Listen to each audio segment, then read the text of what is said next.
Vamos a dar inicio al panel Mecanismos Internacionales de Cooperación con la Justicia. Este panel va a ser moderado por el señor Jan Michael Simon y va a contar con la presencia de el señor José Carlos Ugaz, jurista peruano, expresidente de Transparencia Internacional, el señor Américo Incalcaterra, representante del Grupo Interdisciplinario de Expertos Independientes, el señor George Andren, secretario general de Diaconía de Suecia, y la señora Claudia Escobar, especialista en la Misión Anticorrupción de Naciones Unidas en Ecuador. Doctor Jan, adelante. Buenas tardes. Bueno, buenas tardes a todas y a todos. Tengo el placer de moderar el primer panel de esta tarde. Mecanismos internacionales de cooperación con la justicia. Y de una vez le agregaría contra la impunidad. Vamos a reflexionar sobre el conjunto de los mecanismos internacionales de cooperación contra la impunidad. Mecanismos que han existido, funcionan o están por ser creados. Y el rol de la CICIG en todo esto también nos va a ocupar. El Mecanismo Internacional de Cooperación con la Justicia contra la Impunidad es un género de relativa reciente creación en el derecho internacional. Es cooperación que agrega un elemento internacional al proceso orgánico de la justicia nacional.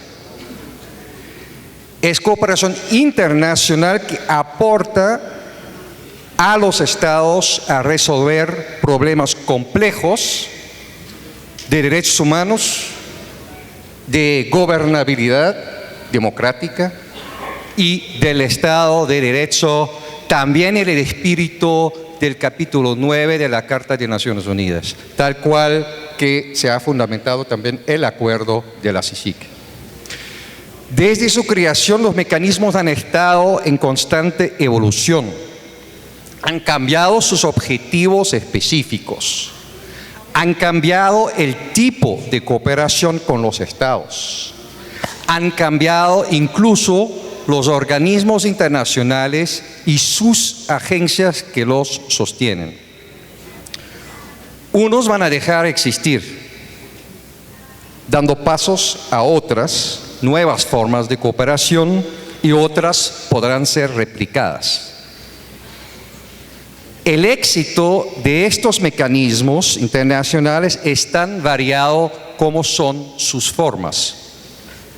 En eso, la CICIG sin duda ha tenido un rol clave. Es un referente, si no el referente a nivel internacional, y para unos lo será siendo. Pero también tenemos que ver los ajustes que se dan en las cambiantes dinámicas sociales, nacionales e internacionales, y escenarios de dinámicas intragubernamentales, intergubernamentales y de la voluntad de los estados. En la reflexión que vamos a tener acá en esa mesa, buscaremos entender este abanico de mecanismos internacionales.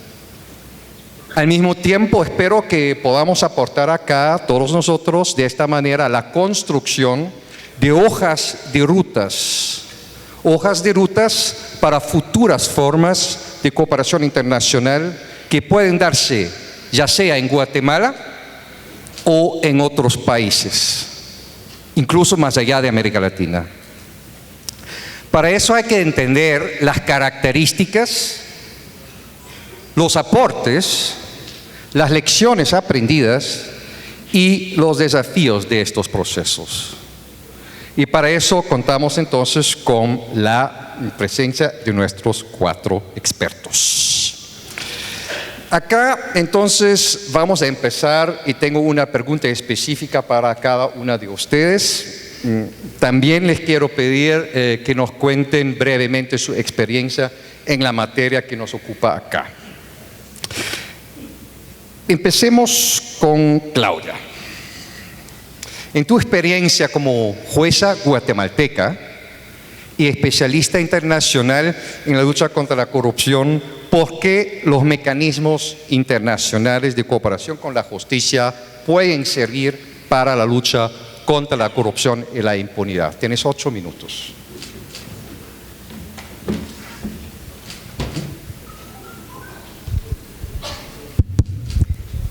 Buenas tardes a todos.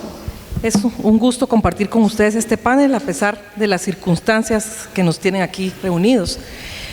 Yo fui nombrada juez el mismo año que CICIG inició operaciones en Guatemala y cuando ingresé al organismo judicial tenía todo el entusiasmo de poder contribuir con mi experiencia, con mi trabajo, a fortalecer un sistema de justicia. Sin embargo, me pude percatar, y lo digo con conocimiento de causa, el nivel de corrupción que afecta a nuestro sistema de justicia. Los jueces no basta con que tengan buena intención para poder trabajar cuando hay amenazas a su trabajo y por eso necesitamos una Comisión Internacional contra la Impunidad en Guatemala. Aunque no sea fácil aceptar esa ayuda para algunas personas, como lo vimos esta mañana, hay quienes rechazan pues ese mecanismo. La población lo necesita porque necesitamos un sistema de justicia que nos pueda ayudar a resolver los problemas. Mientras los jueces sean amenazados en su labor, mientras haya grupos de interés que cooptan el sistema de justicia y que lo quieren manipular, necesitamos realmente ese acompañamiento de la comunidad internacional, primero para que nos proteja, para que nos anime a continuar nuestra labor, pero también para que nos brinde herramientas que no tenemos, que somos un país que no ha logrado todavía desarrollar la independencia judicial como debe ser y ese acompañamiento nos hace falta. Actualmente contribuyo con el Ecuador en la formación de una comisión internacional contra la impunidad, que yo diría que es una comisión de segunda generación, porque estamos inspirados en la labor que ha desarrollado CICIG en Guatemala, también con la labor que ha llevado a cabo la MAXI en Honduras, pero estamos aprendiendo de las cosas que se hicieron bien y de los errores que se pudieron haber cometido en este primer esfuerzo que se llevó a cabo en Guatemala. Y en ese sentido hay algunos cambios en esta comisión. Somos 5 expertos con diferentes perspectivas, diferentes visiones que estamos aportando con nuestra experiencia. Estamos trabajando muy de cerca con la sociedad civil, estamos desarrollando todo un plan de acción que se enfoque no solo en temas de investigación y de casos penales, sino también en temas preventivos que nos ayuden a que los casos no surjan, a que los casos se paren antes de que se vuelvan temas judiciales, que pueda haber suficientes mecanismos de control y de prevención antes de que los casos pues lleguen al sistema de justicia, que prácticamente es la última barrera para lograr combatir la corrupción. El Ecuador tiene ahorita la voluntad política, ha sido una solicitud del presidente Lenín Moreno, que desde su momento de campaña política ofreció la creación de una comisión anticorrupción. La Asamblea Legislativa le recordó posteriormente que cumpliera con ese ofrecimiento. Existe todo el apoyo del sector político, el apoyo de una sociedad civil que entiende también que hay momentos en que las instituciones necesitan fortalecerse y están anuentes a ese apoyo y ese acompañamiento de la Comisión Internacional de Expertos, que está respaldada también por Naciones Unidas y que esperamos que pronto pues pueda empezar a dar resultados. Muy bien, muchas gracias. Igor.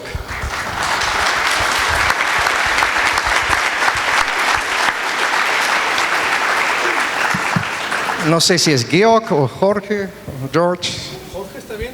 Bueno, desde tu perspectiva como actor en la cooperación internacional de Suecia y que trabaja en varias misiones y regiones del mundo, más allá de América Latina incluso, ¿cuál es la clave de que los mecanismos de cooperación tengan la característica de ser internacional? Gracias, Jan, y gracias por la invitación y buenas tardes a todas y a todos. Es un gran gusto regresar a este maravilloso país.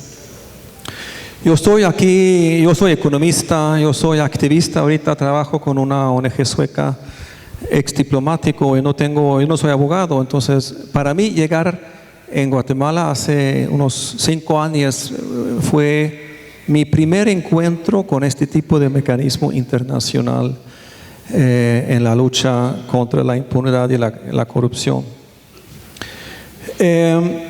Lo que me da cuenta llegando en Guatemala hace estos 5 años la primera vez fue que este mecanismo, esta institución fue ubicada en un contexto en donde fue por invitación del gobierno, con un fuerte respaldo que creció también durante mis años trabajando acá, un fuerte respaldo de la ciudadanía guatemalteca, pero también fue ubicada como parte de una presencia internacional en Guatemala. En este entonces vimos un triángulo de presencia de las Naciones Unidas, con una representante, una coordinadora residente de las Naciones Unidas, un representante de la Oficina del Alto Comisionado de Derechos Humanos y con el comisionado Velázquez. Y estas 3 personas actuaron en una manera en representación del sistema de las Naciones Unidas y del sistema internacional, el sistema internacional. Pero también, como dije, fueron invitados por el gobierno de Guatemala y también contaron con un fuerte enlace con los diferentes entes estatales, especialmente con el Ministerio Público. Y aquí creo que tenemos, lo que a mí me impresioné bastante llegando en Guatemala fue ser parte de un sistema internacional trabajando mucho a la mano con el sistema judicial de Guatemala, pero también contando con apoyo de los donantes aquí presentes, incluso Suecia. Y aquí tenemos un balance un poco difícil. Yo recuerdo que nosotros en la embajada, cuando lo discutimos nosotros, siempre fue muy importante balancear la relación con la CICIG con la relación del gobierno de Guatemala, con apoyo fuerte al Ministerio Público, pero también una relación muy de cerca con el gobierno para ver esto como parte de un respaldo a crear un Estado de Derecho de Guatemala. Entonces, la internacionalidad es importantísima porque da respaldo por ser parte de un sistema internacional, pero también el respaldo nacional de la ciudadanía, pero también del gobierno. Yo creo que esto fue clave por los éxitos que ya estamos celebrando hoy. Muchas gracias, Georg.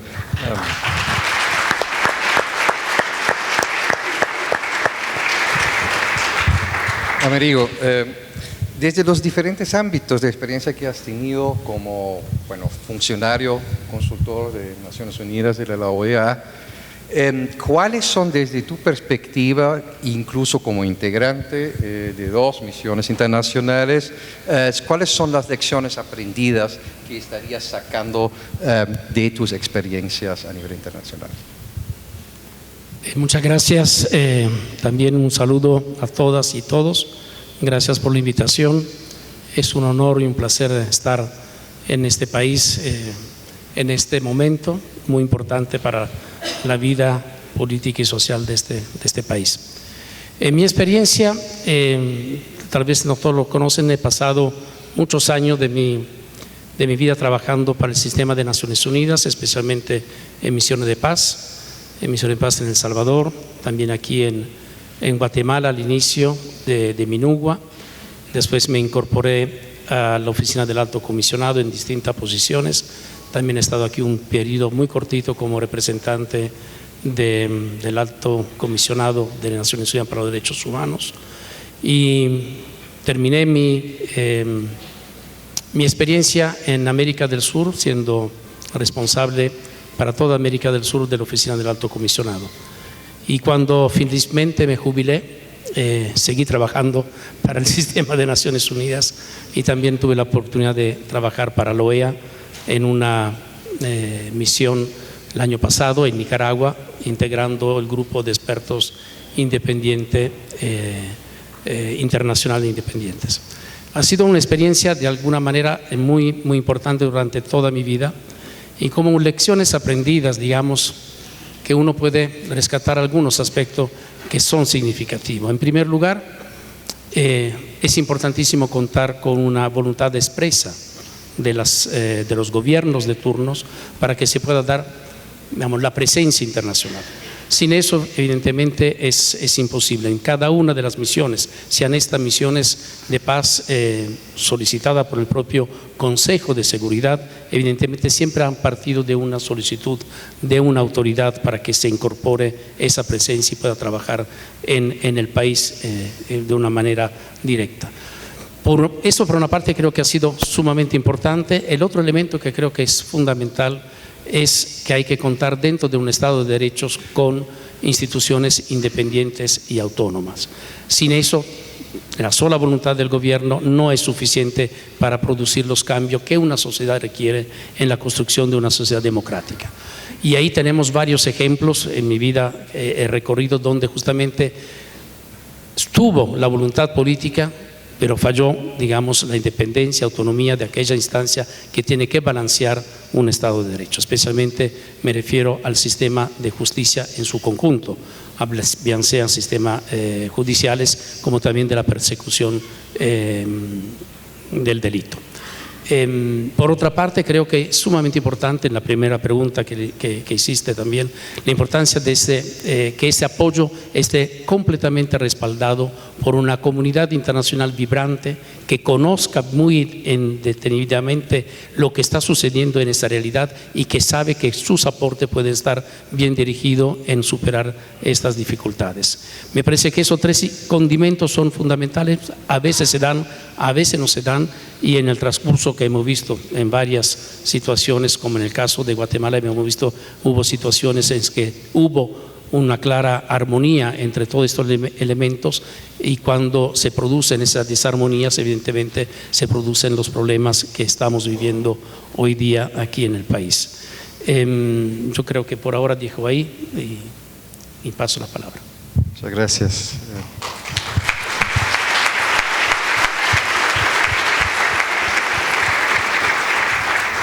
Bueno, por último tenemos a José, nos conocemos desde hace muchos años, ex procurador en el caso Fujimori Montesinos, ex presidente de Transparencia Internacional, actual presidente del capítulo, presidente actual del capítulo de Transparencia Internacional Proética en el Perú. Desde tu perspectiva y como una perspectiva comparada a nivel internacional, ¿qué desafíos ves en los procesos de investigación y en la cooperación internacional contra la corrupción e impunidad en este momento, tanto a nivel de América Central como quizás a nivel de América Latina o más incluso a nivel global? Gracias. Yo soy abogado peruano, penalista por formación y anticorrupción por vocación. En el año 2000 fui nombrado por Fujimori para investigar el caso de Montesinos y a las 2 semanas abrimos una investigación contra Fujimori. Hoy está condenado a 25 años de cárcel. Luego, como ha señalado, trabajé en Transparencia Internacional y hoy día alterno mi profesión, el ejercicio del derecho penal, con una suerte de activismo anticorrupción. Para mí estar aquí hoy me genera una sensación como ir a un velorio, ¿no? Cuando uno va a despedir a un ser querido, a alguien que ha sido muy importante, y eso genera dolor, pero a la vez también la esperanza de saber que ese ser va a trascender. Y yo creo que esa es la doble sensación que nos deja la CICIG hoy día.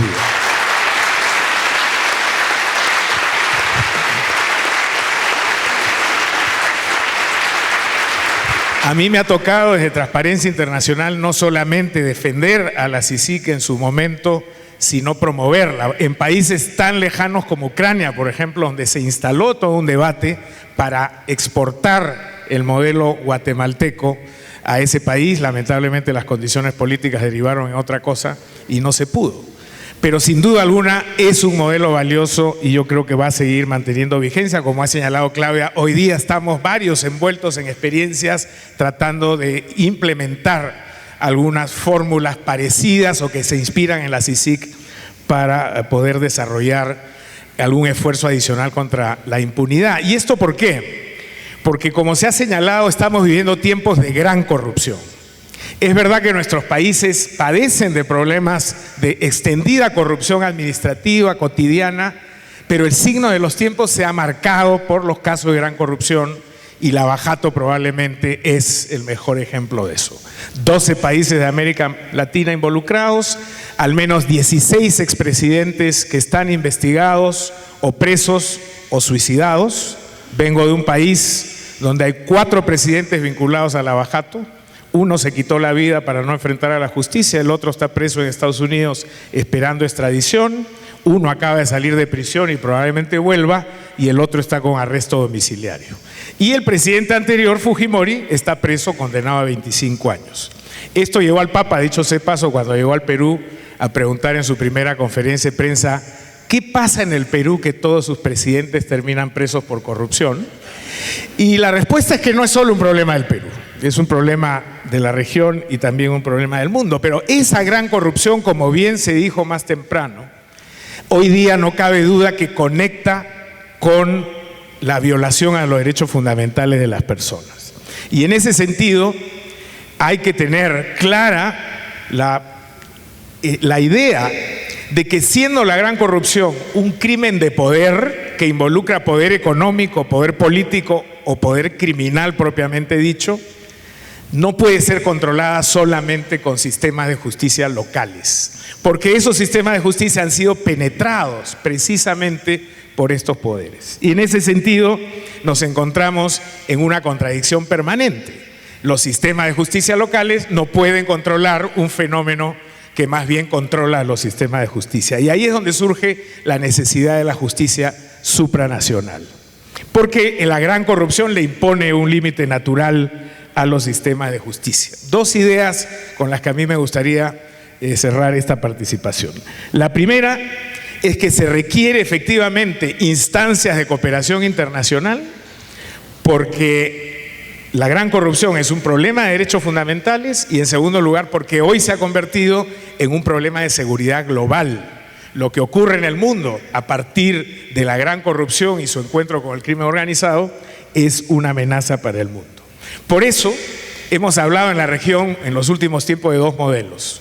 El modelo peruano-brasilero, donde una reserva moral de la justicia ha hecho posible enfrentar casos como el de Lavajato o el de la corrupción peruana, y el otro es el modelo guatemalteco, donde la Comisión contra la Impunidad se convirtió efectivamente en la instancia para generar ese quiebre de impunidad.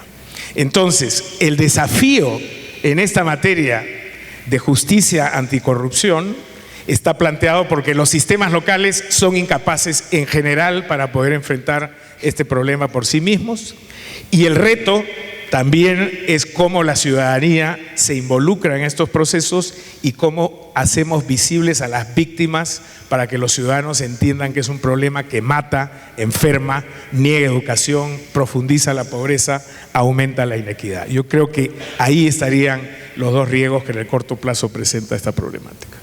Muchas gracias.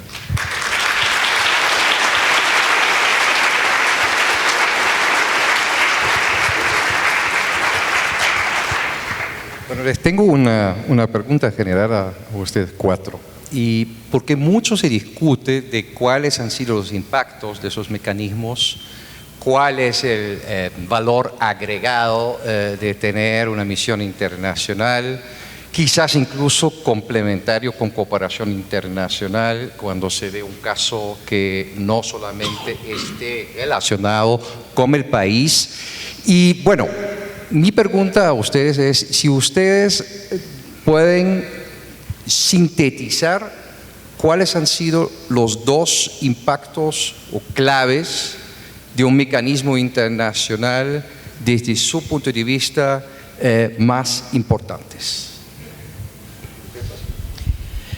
Bueno, para empezar, creo que la independencia de la Comisión ha sido clave, ha sido esencial para visualizar la problemática que tenía el país en el tema de justicia. Anteriormente conocíamos los altos índices de impunidad, pero no sabíamos por qué se provocaban, por qué se producían. Y en el momento en que la comisión empieza a presentar los casos, nos damos cuenta del nivel de problemática que hay en las instituciones. Y yo creo que ahí hay que reiterar lo que ha dicho José Ugaz en cuanto al vínculo que hay entre la corrupción y el crimen organizado. Si nosotros nos damos cuenta, la corrupción va mucho más allá que el tema de sobornos. Esta es la gasolina que utiliza el crimen organizado para poder cooptar las instituciones, y la cooperación internacional nos permite combatir de forma eficiente estos desafíos que tenemos como países, y por eso necesitamos pues ese apoyo, ese acompañamiento, ese unir esfuerzos y traer de distintas áreas, de distintas regiones, el aprendizaje que han tenido. Hace 25 años Italia estaba con los mismos desafíos en contra de la mafia, y a través de un apoyo de la comunidad internacional pues podemos aprovechar esos aprendizajes y implementarlos en los países en donde se dan esas circunstancias de apoyo. Gracias Claudia. Yo quisiera tal vez cambiar un poco la perspectiva para responder. Solo para dar también un poco el marco. Yo ahorita trabajo como secretario general de una ONG sueca, Diaconía. Nosotros tenemos presencia, trabajamos en 25 países en diferentes lugares del mundo, y el eje principal de nuestro trabajo es justamente la defensa de los derechos humanos y democracia, equidad de género. Y nosotros vemos en muchos lugares del mundo el cierre del espacio, en donde la sociedad civil, las defensoras, los defensores ya no tienen posibilidades de seguir trabajando. Lo vemos en esta subregión. Tenemos, por supuesto, presencia también en Nicaragua, y vemos lo que está pasando por allá en este momento, pero también Camboya, en diferentes lugares. Y lo que desafía a estas comunidades, estas defensoras y los defensores, es que no tienen realmente herramientas para cambiar esta dinámica. Sí, pueden organizarse, pueden movilizar, pueden salir a la calle, pueden de vez en cuando, si tienen fondos, irse a Ginebra para ser parte de diálogos para allá, pero no hay realmente herramientas fuertes para cambiar la dinámica.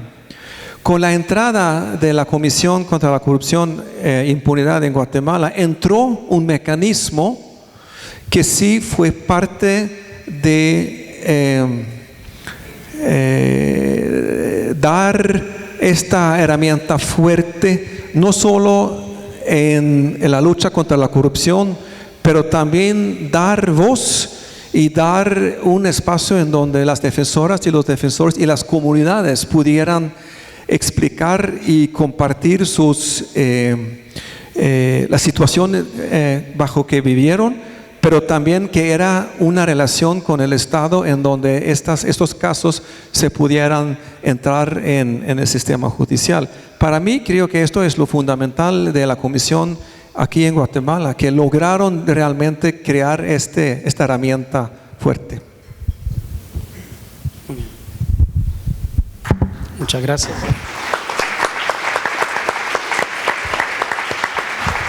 Sí, yo quiero tal vez responder tu pregunta, Jan, un poco trayendo un poco la experiencia del año pasado en Nicaragua, porque creo que puede resumir en buena parte cuáles son los impactos de una operación, de un mecanismo internacional en un país determinado.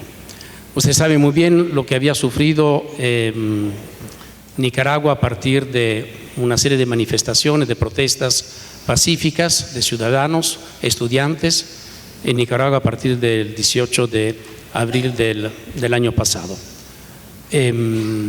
Sucedieron hechos muy graves, muy fuertes, y el gobierno de Nicaragua solicitó apoyo a la Comisión Interamericana para una visita in situ y darse cuenta un poco de la situación que estaba sucediendo. Evidentemente surge la necesidad de parte del gobierno de solicitar una comisión, un mecanismo, un grupo de expertos independientes. En ese momento se le ofreció al gobierno como una manera para apaciguar de alguna manera la población nicaragüense, que había sufrido golpes bastante fuertes, represiones, asesinatos brutales, torturas, desapariciones, encarcelamiento, etcétera, etcétera, etcétera. Entonces, por una parte, evidentemente había una necesidad de volver a dar credibilidad al sistema de justicia que no había hecho absolutamente nada. De los casos que nosotros tuvimos que ver en un periodo muy limitado, que fueron solamente 6 semanas, no encontramos que el Ministerio Público, la Fiscalía, había iniciado investigaciones de ninguna de las 98 casos que nosotros tuvimos que recibir y sobre esa base hacer las investigaciones que nos correspondían. Y eso implica un tema muy serio, falta de credibilidad a las instituciones. Otro tema es importante que nosotros nos encontramos al inicio, nosotros entramos el 2 de julio, es en una reunión que tuvimos con todo el gabinete, y la presidenta de la Corte Suprema, el director de la Policía, la fiscal general y varias autoridades nicaragüenses. Ahí nos dimos cuenta que, a pesar que nuestro mandato acordado, que el propio gobierno había firmado con la OEA y con la Comisión Interamericana, o sea, la CIDH y la Secretaría, que nos permitía, teníamos la función de coadyuvancia al Ministerio Público. Eso implicaba que nosotros teníamos que tener acceso a todos los expedientes que se habían iniciado a partir de las situaciones que se dieron en ese país. Lamentablemente ahí recibimos, o sea, nosotros estamos el 2 de la tarde tuvimos esta reunión, la respuesta de que no íbamos a tener acceso absolutamente a ningún tipo de información. Entonces, ustedes imaginan, cuando dos partes acuerdan ciertas funciones a un grupo de expertos independientes, encontrándose que, bueno, ¿qué hacemos? ¿Dónde está nuestra posibilidad de trabajar codo a codo con la fiscalía de ese país para justamente analizar las pistas, analizar las hipótesis de investigación y darle una respuesta a las víctimas? Y ahí creo que es el otro tema importante, las víctimas. Nosotros lo que podíamos haber hecho era, señores, nos están dadas las condiciones, un statement político diciendo que el gobierno de Nicaragua no cumplía con el mandato en el cual se creaba este grupo de expertos, y dejarlo ahí, y retirarnos del país y crear y provocar un hecho político, pero no más allá que ese hecho político. La decisión que tomamos los 4, porque fuimos 4 integrantes, es no. Nosotros vamos a hacer lo que podamos hacer porque tenemos una responsabilidad hacia las víctimas, todas aquellas, especialmente madres, familiares, de estudiantes, de personas que han perdido la vida y que quieren saber qué pasó, por qué pasó y cuál es la justicia que ellos tienen que recibir. Entonces fue una decisión principalmente nuestra, con muchas dificultades pudimos terminar un informe complejo, importante. Creo que ahí demostramos muchos temas, desde la propia cooptación del Estado que se venía produciendo años atrás, hasta la ineficacia completa del sistema judicial, tanto en la fase investigativa como en la fase deliberativa de los jueces para presentar, digamos, los casos y encontrar los responsables. Entonces, creo que la perspectiva de un experimento o de una experiencia internacional tiene que siempre tener en primera fila las víctimas, porque sin eso creo que el trabajo no tiene ningún sentido. El otro es poder decir también cosas que no se atrevía a decir la población, aunque sí sufría todas las graves violaciones a los derechos humanos, y hasta determinar situaciones de responsabilidad penal internacional, aunque Nicaragua no es parte del Tribunal de Roma, del Tribunal Penal Internacional. Sí, el informe determinó claramente responsabilidades de crímenes de lesa humanidad en sus categorías, en las distintas categorías que se refiere el informe. No pudimos presentar el informe porque el gobierno nos echó, pero seguimos trabajando para realmente llevar los temas de Nicaragua ante la justicia internacional, o bien sea justicia universal o en algún momento, que va a haber algún momento, tratar de que el caso de Nicaragua también se analice en el Tribunal Penal Internacional. Muchas gracias.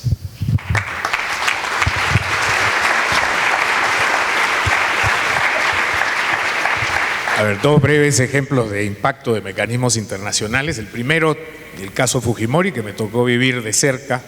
Cuando recién asumí la investigación, me fue a buscar un experto internacional que tenía mucha experiencia en esto y me dijo, lo primero que tienes que hacer es internacionalizar tu caso. Si no te van a destruir, vas a desaparecer, o te matan o terminas preso.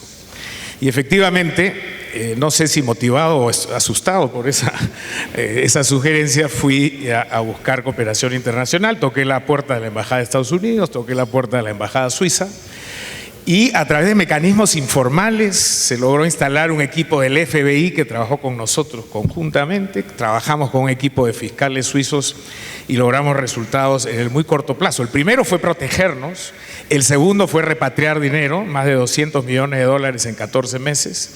El tercero fue extraditar personalidades de distintas partes del mundo y recuperar pruebas también que habían sido llevadas fuera del Perú. Y esto hay que ponerlo en un contexto donde no existía la Convención de Naciones Unidas contra la Corrupción, no teníamos unidad de inteligencia financiera y con la justa vía la Convención Interamericana que recién estábamos aprendiendo a manejar. Entonces, los mecanismos internacionales sí funcionan, si son utilizados adecuadamente, más allá de los ritualismos y las formalidades que a veces imponen. El segundo ejemplo es muy contemporáneo, es el caso Lavajato.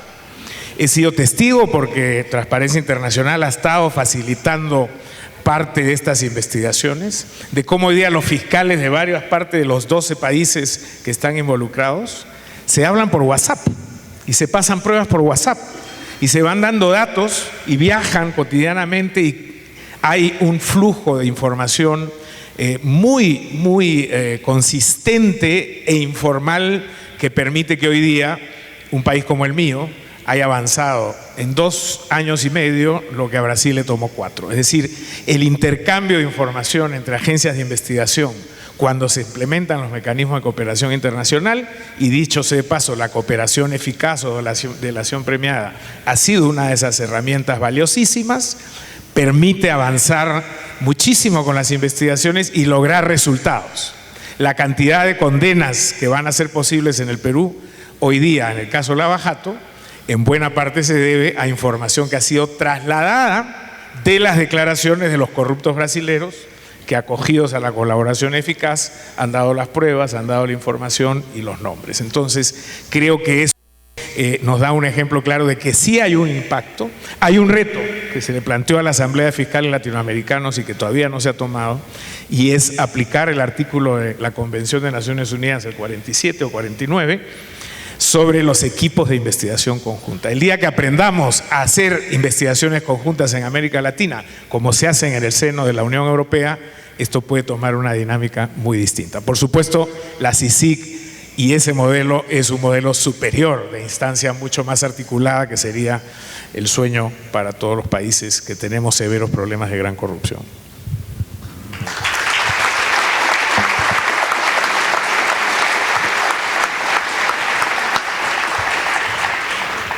Bueno, Perú ha sido en el fondo, con la reforma de la ley contra el crimen organizado, uno de los primeros países que implementó el mecanismo de grupos conjuntos a nivel procesal. Es uno de los pocos países, y nosotros cuando estuvimos trabajando en eso, era la idea más que todo Brasil, el Perú, ¿ya?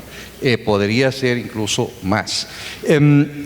Lo que todos acá han como confirmado es que el impacto es positivo, hay impactos, pero obviamente ahora viene una pregunta muy malvada, y esta es: ¿cuáles son los criterios con los cuales puedo medir este impacto? ¿Cuáles son los criterios concretos con los cuales puedo contar para poder decir, después de 10 años, hay este y este y este cambio? Yo sé que es una pregunta bien compleja, pero perdón, te toca a ti, Claudia, responderlo primero y después tengo una para Georg. Bueno, yo creo que en estos 12 años que tiene la comisión, pues pudo demostrar que el sistema de justicia fue capaz de responder ante las denuncias que presentaban los ciudadanos, ante las investigaciones que ellos habían hecho, y yo creo que es lo que tenemos que continuar trabajando, cómo seguir fortaleciendo el sistema, cómo seguir haciendo reformas que aún están pendientes, que todos las conocemos, que vienen desde muchos años, desde los acuerdos de paz, una reforma profunda del sistema de justicia. Entonces, lo que se ha hecho ha demostrado que existen las capacidades, que hay en el país la voluntad, que existen también en las instituciones esos funcionarios que son capaces de sacar adelante la tarea que tenemos pendiente, y yo creo que a los ciudadanos nos corresponde apoyar a esos funcionarios, a esos fiscales, a esos jueces, a esos investigadores, y no dejarlos solos. No ver el tema de la importancia de acompañarlos como un asunto de la justicia, es un asunto de país, y en eso nos tenemos que involucrar todos, desde los distintos ámbitos donde nos desarrollamos, el no permitir que el crimen organizado continúe tratando de manipular la justicia. Eso creo que es lo que nos toca ahora. Muy bien.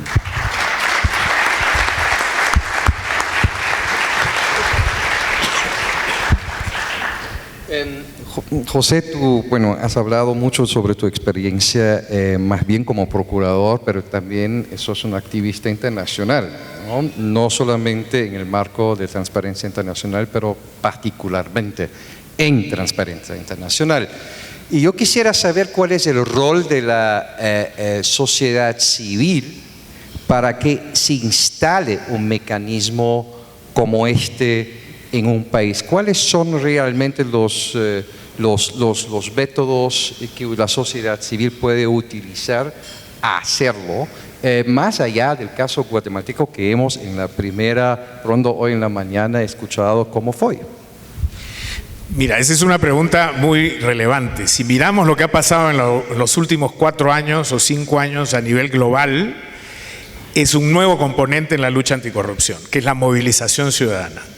Millones de personas en el Brasil, más de 1 millón de personas en Corea del Sur, más de 1 millón de personas en Rumanía, República Dominicana, Honduras, Guatemala, Perú. Es decir, hay este nuevo componente que empezó probablemente con la primavera árabe, pero se apagó tan rápido como empezó. Entonces, el reto es sostenibilidad.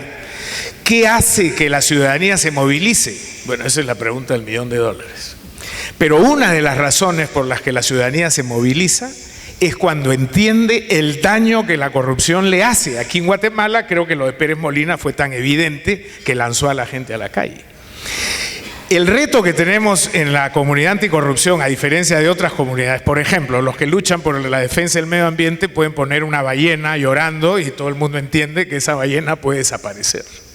O en el contexto de UNICEF o las organizaciones que luchan contra el hambre infantil, etcétera, la imagen de un niño desnutrido es contundente. En materia de corrupción no hemos sabido visibilizar las consecuencias y los rostros de nuestras víctimas. Y entonces cuando eso ocurre la gente conecta, y yo creo que ahí está el reto para el futuro, para que efectivamente este componente de sociedad civil, y está demostrado que juega un papel fundamental. El caso Fujimori y Montesinos no hubiera funcionado si es que no hubiéramos tenido una sociedad peruana apoyándonos en nuestro trabajo. ¿Qué pasó en el caso peruano? Habían videos. Montesinos dejó más de 1.800 videos donde estaban documentados todos sus sobornos, y eso se pasó por televisión permanentemente y conectó con la gente. Entonces yo creo que ahí tenemos un trabajo por hacer porque no hemos sido muy eficaces todavía en esa materia.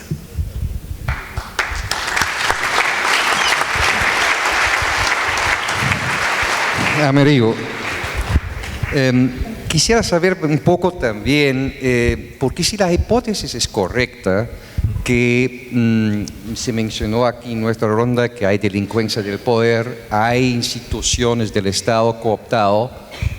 ¿Cuál es el incentivo de un Estado de recibir un mecanismo como este si esa hipótesis es correcta, que las instituciones del propio Estado están cooptadas, desde tu perspectiva? Bien, no estábamos preparados para la pregunta porque él no nos confirmó ninguna pregunta, solo la primera. Entonces, ¿por qué un Estado que es cooptado necesita la cooperación de mecanismos como este? Yo creo que la respuesta está en garantizar gobernabilidad. Porque la corrupción, la cooptación por sí sola, evidentemente tiene la patita cortas, en cualquier momento crea problemas de inestabilidades económicas, financieras, sociales principalmente. Entonces me parece que esos son mecanismos que muchas veces los estados creen que cuando se sirven de esto, y como experiencia puedo volver al caso de Nicaragua, o sea, cuando se pide ese apoyo a Nicaragua era porque el Estado no daba más, necesitaba un apoyo externo para garantizar gobernabilidad. Se le estaba escapando la situación de las manos. Entonces necesitan ese apoyo internacional. A veces consideran que lo pueden manejar. Y eso es, o sea, yo pido el apoyo, me muestro que tengo una cara amigable, estoy contra la corrupción, yo no voy a ser el corrupto. Los grandes mensajes que hacen casi todos los candidatos ahora que estamos escuchando a las últimas elecciones que va a haber en el continente. El tema de corrupción está en primera fila. Entonces es también un mensaje hacia, digamos, principalmente a ciertos sectores, más que nada internacionales, en el sentido de que son países que son serios, que van a luchar contra la corrupción, que necesitan el apoyo, y el incentivo es mayor cooperación. Y ese también es un tema que creo que la cooperación debería mirar con más detenimiento, más detalle, cómo se invierten esos fondos de los contribuyentes internacionales en relación con ciertas experiencias que se dan. Yo simplemente tomo un ejemplo que para mí ha sido doloroso, pero bueno, lo he vivido porque lo he vivido aquí en Guatemala, cuando se hizo toda la reforma judicial en su momento. La reforma, se invirtieron, la comunidad internacional invirtió más de $1.000 millones. Más de $1.000 millones. Entonces uno pregunta, con análisis, ¿es esto la justicia que se merece el pueblo guatemalteco? ¿Es eso la perspectiva de la cooperación internacional que tiene que poner también más dientes? Me parece. Y no es solamente una cooperación para después buscar retornos bajo otras perspectivas, mira, no nos olvidemos que cualquier cooperación no es inocua. Puede hacer muy bien, pero puede hacer también mucho daño. Así que yo dejaría ahí.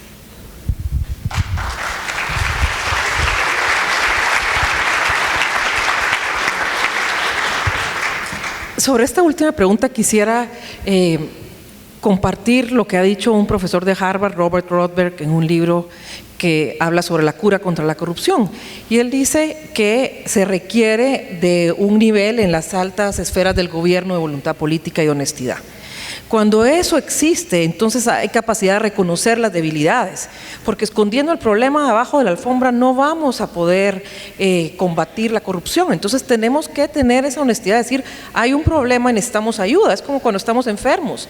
Si no lo reconocemos, no vamos al médico y no buscamos reparar lo que nos haga falta en nuestro cuerpo. Entonces creo que hace falta pues esa voluntad política en las altas esferas para poder combatir la corrupción. No sé si Georg lo comparte este criterio. Sí, lo comparto y estoy pensando, escuchando a los compañeros y la compañera aquí en el panel. Ya en un par de semanas está saliendo la comisión.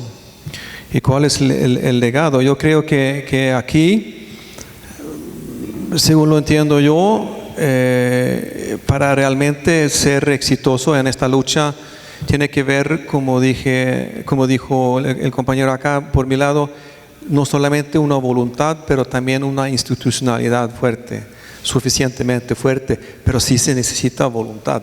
Yo he trabajado con cooperación en países en África, en donde en este entonces pensábamos que sí ya hubo voluntad, pero al fin del día sabíamos que no hubo voluntad y ellos robaron la plata en la corrupción y entonces todo se fue.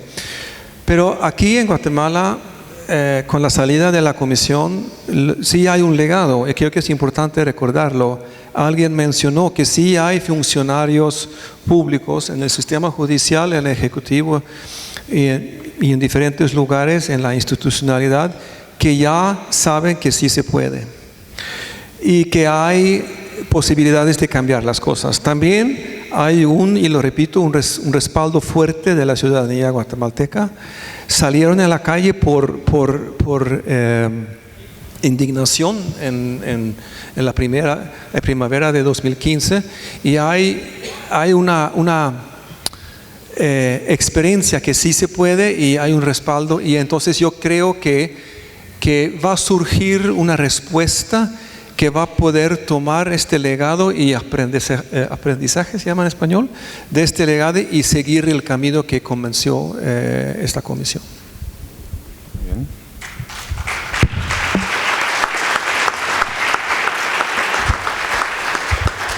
Bueno, estamos ante la salida de la comisión aquí en Guatemala, y mucho se discutió en el marco de las negociaciones del acuerdo, el famoso artículo 11 del acuerdo de la CICIG, pero también en otras ocasiones con otras misiones, de cuándo sabemos cuándo es la hora de salida de un mecanismo como este.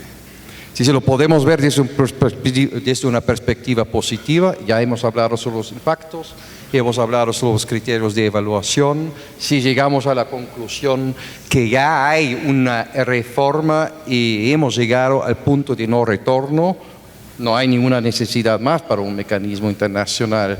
Pero ¿qué sucede cuando no tenemos claro esto?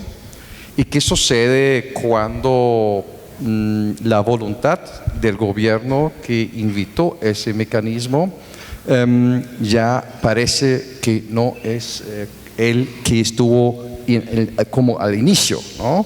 Entonces la pregunta es, ¿cuándo es la hora de salida de un mecanismo como ese, como decisión autónoma del mecanismo?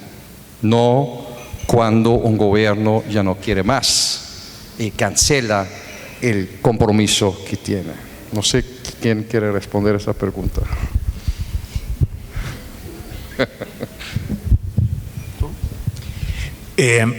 Yo creo que si en Guatemala se hubiera elegido en este turno un gobierno democrático y no se hubiera perseguido a la autoridad fiscal, o se hubiera elegido una buena autoridad fiscal, probablemente ha podido haber un retiro.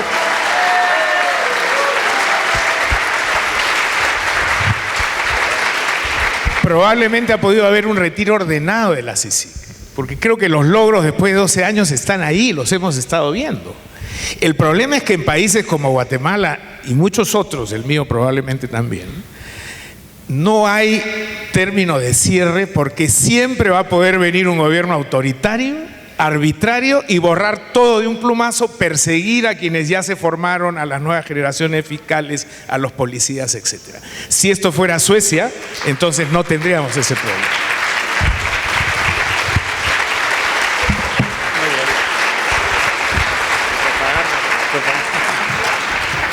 No, muchas gracias. Otra pregunta no preparada. Yo me acuerdo, como anécdota, me hice cargo cuando me nombraron para hacerme cargo de la oficina en México. En la primera reunión que tuve con los colegas en Ginebra me decían, bueno, ¿cuándo te vas? No cuando me voy a México, ¿cuándo me voy de México? Entonces, pero si ni siquiera todavía he pisado el país, pero ya querían saber cuáles eran las estrategias de salida. Y eso es importante, porque muchas veces uno organiza una experiencia internacional, una comisión, como en el caso de Guatemala, o un grupo de expertos, y a veces no pensamos, no nos quedamos pensando cuáles son los elementos que tenemos que considerar para decir hasta aquí llegamos. Por una parte, porque la cooperación internacional no es eterna y no debe ser eterna. Es importante, porque si no, no estaríamos construyendo aquellas capacidades internas del país que en un momento determinado hacen que es necesario este apoyo internacional. Por lo tanto, desde el momento mismo que se abre una operación, como son las operaciones de mantenimiento de la paz, como es el caso de CICIG, etcétera, creo que tenemos que tener claro cuáles son los benchmarks que tenemos que lograr para decir, bueno, hasta aquí hemos llegado y ya es hora a partir de ahí salir. No es fácil, justamente por los argumentos que nos está diciendo el compañero. pero creo que sí son importantes. Entonces, uno puede también establecer algunos parámetros que evidentemente pueden cambiar el tiempo de acuerdo a las circunstancias. Pero en primer lugar, o sea, se han hecho los cambios, hay un marco jurídico adecuado que se ha dejado implantado en el país. Bueno, entonces, ¿cuáles han sido los cambios jurídicos que teníamos que haber logrado, apoyado, coadyuvado? Me parece sumamente importante. ¿Están las instituciones fortalecidas? ¿O se han creado aquellas instituciones que se necesitan para seguir fortaleciendo el Estado de Derecho o la problemática en la cual tenemos que haber coadyuvado? Hay recursos suficientes, porque no es solamente tener una ley en una institución, pero esa institución tiene los recursos suficientes para poder seguir haciendo su trabajo. Eso me parece sumamente importante. Y 3, está establecido una observación social en relación con los cambios que se han dado. Está estructurada, está capacitada la sociedad civil para poder hacer esa veeduría ciudadana sin ningún tipo de amenaza, riesgo, etcétera. Yo me parece que esos 4 elementos son importantes para valorar un momento y decir, bueno, independientemente de que dicen, en el caso del GT, echen del país porque no quieren que le informe nada, o en el caso de Guatemala, bueno, hasta aquí llegó en forma unilateral, se despacha una experiencia sumamente importante. Creo que habría que haber valorado algunos elementos, digamos, más objetivos en ese sentido.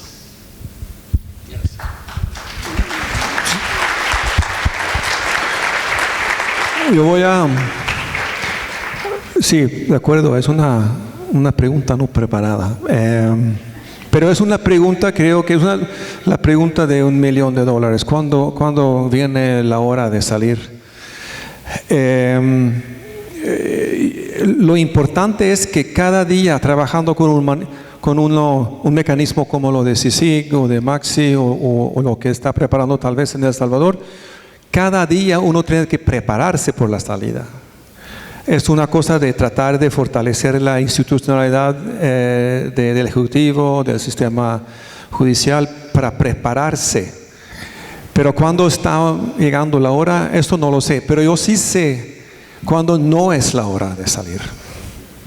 La hora de no salir es cuando el Ejecutivo está buscando medidas irracionales de tratar de limitar la presencia internacional y para tratar de sacar gente importante como el comisionado, por ejemplo. Eso no es la hora. Y tampoco es la hora cuando el Poder Legislativo están preparando iniciativas de ley para protegerse en contra de estas leyes para crear impunidad y todo esto. Eso no es la hora. La hora tal vez viene cuando hay un madurez democrático, tal vez no con recursos suficientes, pero madurez democrático para seguir creando un Estado de Derecho. Y es una gran lástima que todavía Guatemala no ha llegado a esta hora.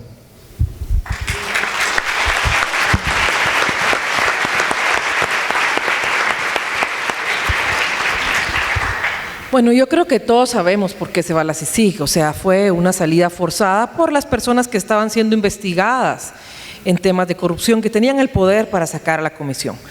Pero el comisionado lo dijo no una, sino muchas veces: de nada nos sirven todas las investigaciones que hagamos si el sistema de justicia no es independiente. Y ahí es donde tenemos que enfocarnos ahora que no va a estar la comisión, en cómo garantizamos que nuestro sistema de justicia sea independiente. Estamos en medio de un proceso de elección de magistrados, de Cortes de Apelaciones y Cortes Supremas de Justicia que van a tomar posesión el 13 de octubre de este año. Y van a ser electos por el Congreso, que también está siendo investigado antes de que se retiren. Entonces hay que poner mucha atención en ese proceso. Creo que es incluso más importante que la elección presidencial que acaba de pasar, esa elección de magistrados, de Cortes de Apelaciones y Cortes Supremas. Y ahí tenemos que enfocar todas nuestras energías en garantizar que quienes lleguen, quienes sean nombrados, de verdad sean las personas más capaces, más competentes y sobre todo más honestas, para que nuestro país en realidad logre aprovechar todo el esfuerzo que se hizo durante el tiempo que CICIG estuvo aquí.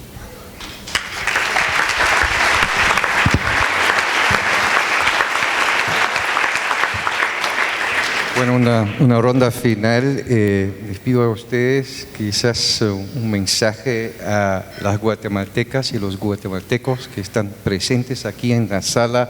¿Cuál sería su mensaje ya final en esta situación, reflexionando lo que hemos discutido en esta mesa, en esta tarde? Empezamos por ti.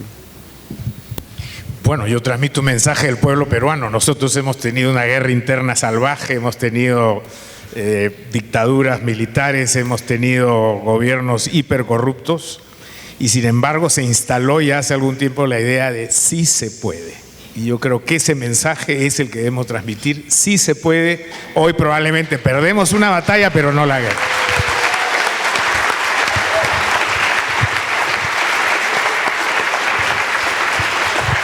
Comparto el mensaje y esa es un poco la experiencia de muchos pueblos que uno ha tenido la posibilidad de compartir años de vida, y la fortaleza siempre está en los hombres, las mujeres, los niños, los estudiantes, las poblaciones indígenas, las personas con discapacidad que hacen la riqueza de un pueblo.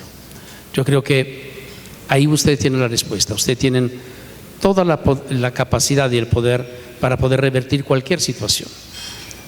La fortaleza está en ustedes. Por lo tanto, nosotros tenemos la plena confianza que Guatemala va a seguir encontrando el rumbo que tiene que encontrar, porque el destino de Guatemala está en vuestras manos. Muchas gracias.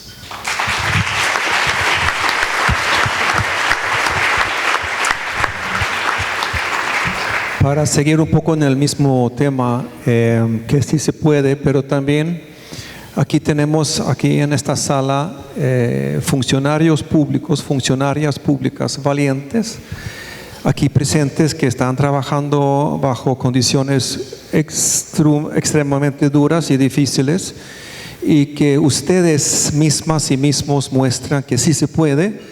Y otro mensaje que es importantísimo, también tenemos con nosotros hoy autoridades de los pueblos originarios. También aquí hay una sociedad fuerte, ustedes lo mostraron en 2015, salieron a las calles sin violencia, pero con un compromiso fuertísimo, y creo que en una coyuntura muy complicada en Guatemala, ustedes de nuevo van a mostrar que lo van a lograr hacer de nuevo y que no se sienten solas y solos. Ustedes tienen amigos en muchas partes del mundo. En mi país, Suecia, hay un fuerte compromiso por parte del gobierno, yo lo sé, pero también por la sociedad civil, que no se sienten solas y solos. Es importante también.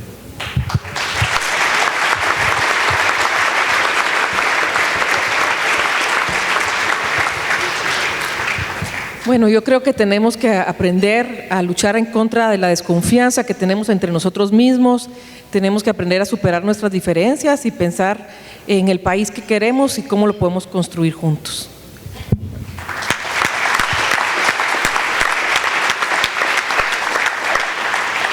Bueno, muchas gracias a los 4 panelistas. Yo creo que ha sido una discusión muy enriquecedora y creo que es un mensaje de optimismo también para toda la población que ha seguido ese camino en los últimos 12 años de esa misión, y creo que eso no es el punto final. Muchas gracias a ustedes. Muchas gracias a todos los miembros de la mesa. Les vamos, si pueden pasar por acá, les vamos a entregar un reconocimiento. Gracias a todas y a todos. Tenemos el sistema de preguntas, sí, con el hashtag Juntos lo hicimos en redes sociales, así que los que quieren plantear preguntas para el próximo panel, los invitamos. Tenemos un cafecito para los que quieran y vamos a invitar al siguiente panel, el fortalecimiento de la justicia en Guatemala. Bueno, muchas gracias.